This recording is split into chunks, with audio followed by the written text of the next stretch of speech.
बिस्मिल्लाहिर्रहमानिर्रहीम। अस्सलाम वालेकुम नाज़रीन। एडवोकेट इजाज़ अहमद नवाब आपके साथ मुखातिब है। कानून की दुनिया में बात करेंगे उस केस की जो इस वक्त पूरे मुल्क की सियासत का मरकज़ बना हुआ है। महव सियासत है, पूरे के पूरे मुल्क की सियासत इसी एक केस के इर्द गिर्द घूम रही है और वो है शहबाज गिल केस। शहबाज गिल केस के हम जो सियासी मंजर है उस पर तो नहीं जाएंगे, लेकिन इस केस के जो 3 पहलू हैं, जो लीगल पहलू हैं, उस पर मैं बात करूंगा। और वो सबसे पहले है शहबाज गिल साहब को दोबारा जुडिशल रिमांड पर भेजना।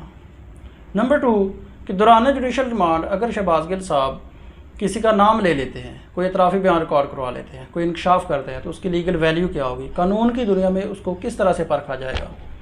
नंबर 3 मुबैना तौर पर जो उन पर तशद्दुद, इलेक्ट्रिक शॉक, टॉर्चर किया जा रहा है, उसके अलावा लीगल रेमेडीज़ क्या है। सबसे पहले बात करते हैं दोबारा रिमांड पर जाना।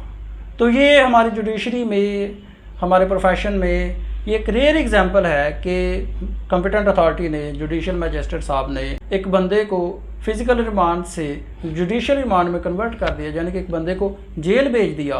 तो उसके बाद उस पर फिर नज़रसानी अपील की जाती है, फिर मामला हाई कोर्ट जाता है, हाई कोर्ट से रिमांड होकर वापस आता है, फिर उसको दोबारा से जुडिशल रिमांड में से हटाकर फिज़िकल रिमांड में दे दिया जाता है।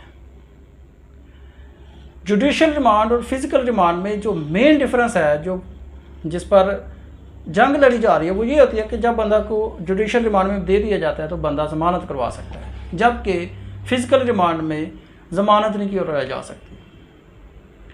अब मुझे तो यूँ लगता था कि दोबारा रिमांड की ज़रूरत ही नहीं है इस केस में। सादा सा केस है, सिर्फ अल्फाज हैं, एक बंदे ने अल्फाज बयान किए हैं, इसमें कोई आला जुर्म बरामद नहीं करना है ही कोई नहीं। अल्फाज हैं, एक बंदे के अपने अल्फाज हैं, मौके पर बयान किए हैं, हर एक को पता है कि ये बंदे ने किए है और ये अल्फाज बयान किए हैं। नंबर 2 अगर वो कोई एतराफ़ी बयान रिकॉर्ड करवा देते हैं फिज़िकल रिमांड में, तो उसकी लीगल वैल्यू क्या होगी, या किसी का नाम ले लेते हैं तो उसकी लीगल वैल्यू क्या होगी। एतराफ़ी बयान रिकॉर्ड करवाने को कहते हैं कन्फेशन। कन्फेशन 2 तरह से होती है, extra confession, judicial confession. Extra confession में पुलिस कस्टडी में जब कन्फेशन की जाती है, जब कोई बात एडमिशन की जाती है, जब कुछ एडमिट कर लिया जाता है, तो उसकी कानून की नज़र में क्या वैल्यू होती है कि जब पुलिस कोई बात मनवाती है या कोई अपना रिज़ल्ट देती है, अपनी इंक्वायरी का जो लुब-ए-लुबाब है वो बताती है, तो हमारा लॉ कहता है, ऑनरेबल सुप्रीम कोर्ट के बेशुमार केसेस हैं, बेशुमार फ़ैसले हैं कि जो पुलिस की फाइंडिंग्स हैं वो कोर्ट्स पर बाइंडिंग नहीं है।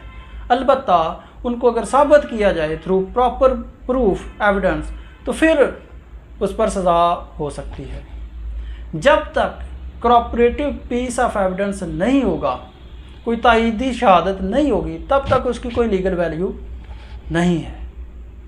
इसलिए अगर दौरान रिमांड शहबाज गिल साहब कोई एतराफ़ी बयान रिकॉर्ड करवाते हैं तो कानून की नज़र में उसकी, जब तक कि उसको अदालत में साबित ना कर दिया जाए, कोई वैल्यू नहीं है। क्योंकि मीडिया पर वो आके या बाद में कोर्ट में भी आके कह सकते हैं ये मैंने बयान नहीं करवाया, मुझसे करवाया गया है, तो ये बात मान ली जाती है जब तक कि उसको साबित ना किया जाए।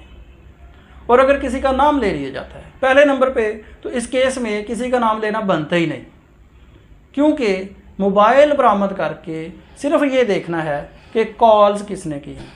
तो जो कॉल्स की हैं, जिसने भी की है, उससे ये साबित नहीं होता कि वो कह रहा था जाके आप ये बयान रिकॉर्ड करवाएं।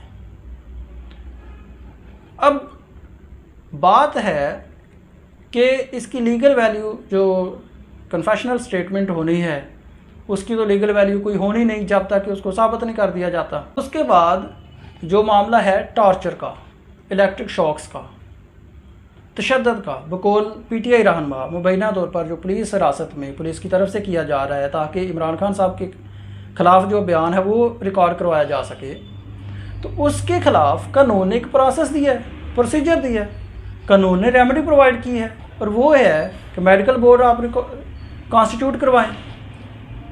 मेडिकल बोर्ड तो वैसे तो पहले भी कॉन्स्टिट्यूट है जेल हुकाम की तरफ से, लेकिन अगर उस पर यकीन नहीं है फवाद चौधरी साहब जो आके मीडिया पर कहते हैं जी हम मुतालबा करते हैं, मुतालबा क्या होता है? आपके पास कानूनी रास्ता है, लीगल रेमेडी है, आप अपनाएं। और वो ये है कि मजिस्ट्रेट साहब के पास जाएं, मेडिकल बोर्ड कॉन्स्टिट्यूट करने की एप्लीकेशन दें, मेडिकल बोर्ड कॉन्स्टिट्यूट होगा, उसमें इंडिपेंडेंट डॉक्टर्स बैठेंगे, मुलज़म को बुलाया जाएगा, तलब करके उसका मेडिकल किया जाएगा, रिपोर्ट दी जाएगी। इसमें जो आज अदालत में रिपोर्ट पेश की गई कि जी मेडिकल बोर्ड तो गया था लेकिन शहबाज गिल साहब ने तावन ही नहीं किया, ये बात भी ख़त्म हो जाएगी। तो इस तरह से मुझे नहीं समझ आ रही कि टॉर्चर की बात तो करते हैं लेकिन मेडिकल बोर्ड जो एप्लीकेशन देके प्रॉपर वे थ्रू कोर्ट क्यों नहीं कॉन्स्टिट्यूट करवाते? पता नहीं अब किस हद तक बात दुरुस्त है, किस हद तक बात गलत है, लेकिन बात तो है कि मेडिकल बोर्ड आप कॉन्स्टिट्यूट करवाएं थ्रू कोर्ट। अगर नहीं करवा रहे फिर तशद्दुद की बात छोड़ दें। अब इस सारे के सारे सिनेरियो में जो बयान रिकॉर्ड एतराफ़ी अगर हो भी जाता है, फिज़िकल रिमांड में अगर पुलिस कामयाब हो भी जाती है, जो कहा जा रहा है कि बयान रिकॉर्ड करवाना इमरान खान साहब के ख़िलाफ़, तो इसमें अभी तक एक अगर बयान आ जाता है तो पॉलिटिकली तो इमरान खान साहब को ज़ाहिर सी बात है लॉस होगा, लोगों के जहन में ये बात ज़रूर जाएगी। लेकिन अगर हम देखें कानूनी नज़र में तो ये किसी के कहने पर किसी को नहीं पकड़ा जा सकता। इसको या तो वादा माफ़ गवाह भी हम कह सकते हैं, लेकिन ऐसा भी नहीं है। तो उनको इस स्टेटमेंट की बुनियाद पर जब तक सॉलिड प्रूफ ना हो उस वक्त तक कोई ख़तरा मौजूद नहीं है। शुक्रिया।